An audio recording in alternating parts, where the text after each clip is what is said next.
Aujourd'hui, nous plongeons dans un thriller qui mêle réalité et fiction de manière aussi brillante que dérangeante. Le Cri de Nicolas Begley. Attention, je ne révélerai rien des grands mystères de ce roman. Vous découvrirez par vous-même les réponses aux énigmes qui hantent ces pages. Mais je peux vous promettre ceci, ce que vous allez entendre vous donnera envie de vous immerger dans cette histoire. Et si ce genre de contenu vous plaît, pensez à vous abonner, à liker cet épisode et à laisser un commentaire. C'est ce qui me permet au podcast de continuer à explorer ce type d'univers.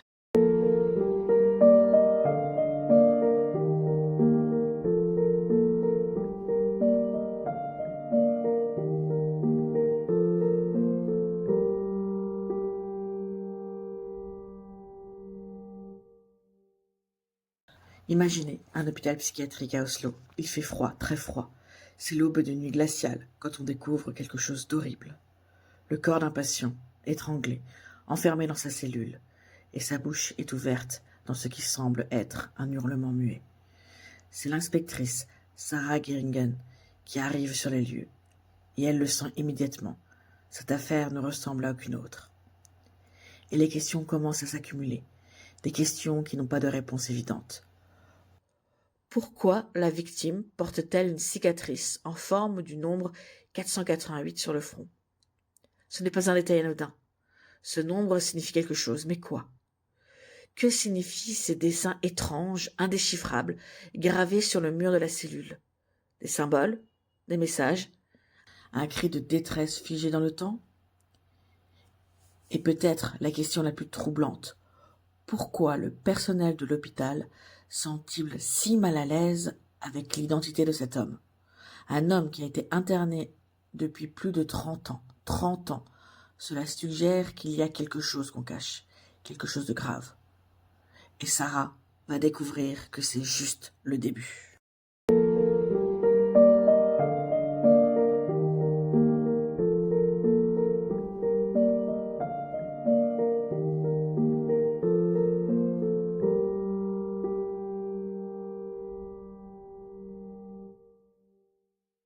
Ce qui rend ce thriller captivant, c'est qu'il ne reste pas confiné à un hôtel psychiatrique. En Norvège, non. Sarah se retrouve embarquée dans une enquête vertigineuse qui traverse le monde entier. De Londres à l'île de l'Ascension, des mines de Minnesota aux hauteurs du Vieux-Nice, elle saute d'un continent à l'autre, toujours à la poursuite de la vérité. Et elle n'est pas seule. Elle rencontre Christopher, un journaliste d'investigation français. Leurs chemins se croisent, leurs destins s'entrelacent, et ensemble, ils vont découvrir quelque chose que personne ne devrait découvrir. Parce qu'en creusant dans les archives, en exhumant des dossiers de la CIA, ils vont se confronter à une réalité qui les dépasse, une vérité sur une question que chacun d'entre nous se pose: qu'y a-t-il après la mort? Et voici ce qui est vraiment troublant. La réponse à cette question existe. Elle a été découverte et elle a été enfuie dans des laboratoires ultra secrets. Pourquoi? Parce que cette réponse pourrait affoler plus encore que la question elle-même. Ce qui élève le cri au-delà d'un simple thriller, ce sont les thèmes qu'il explore. Nicolas Begley entrelace 3 domaines fascinants et complexes. Dans un premier temps, la psychologie. Un hôpital psychiatrique, une victime mystérieuse, l'esprit humain avec ses secrets, ses traumatismes, ses mystères insondables. Puis la religion. Des questions existentielles sur la mort, l'au-delà, l'âme, des concepts spirituels qui hantent l'humanité depuis la nuit des temps. Et enfin la science, mais pas n'importe quelle science, une science dévoyée, une science transformée en arme fatale, une science utilisée à des fins que nous pouvons à peine imaginer. Et c'est peut-être là la vraie terreur du roman, pas les énigmes, pas le meurtre, c'est l'idée qu'une science puissante, dans les mains des gens sans scrupules, peut devenir quelque chose d'absolument dévastateur. Le début du roman est exceptionnellement prometteur. Vous êtes immédiatement plongé dans l'atmosphère, accroché au mystère, incapable de vous détacher. Mais ensuite, quelque chose change, tout s'accélère, les événements s'enchaînent à un rythme effréné, comme dans un film d'action hollywoodien. Les révélations pleuvent, les rebondissements s'accumulent. C'est exaltant, c'est vrai, mais parfois ce rythme frénétique peut laisser des questions en suspens. Quelques facilités scénaristiques se glissent dans l'histoire.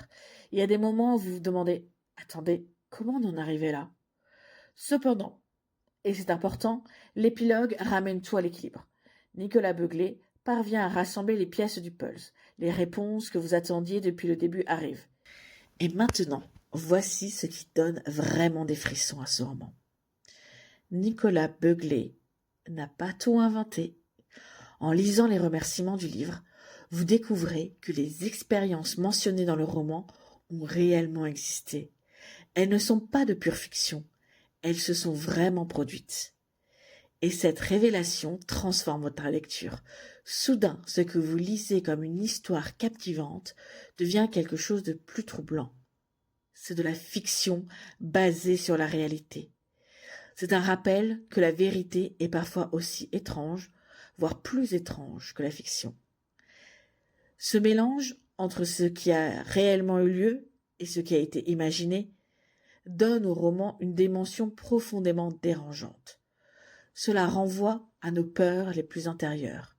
Cela nous force à nous demander « et si c'était vrai ?»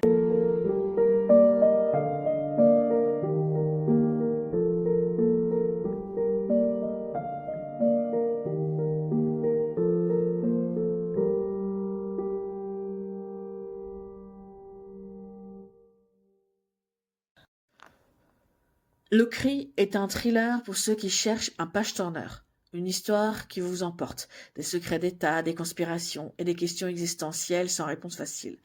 C'est un roman qui mérite d'être lu, discuté et remis en question. Merci de m'avoir écouté. À bientôt pour une nouvelle exploration littéraire.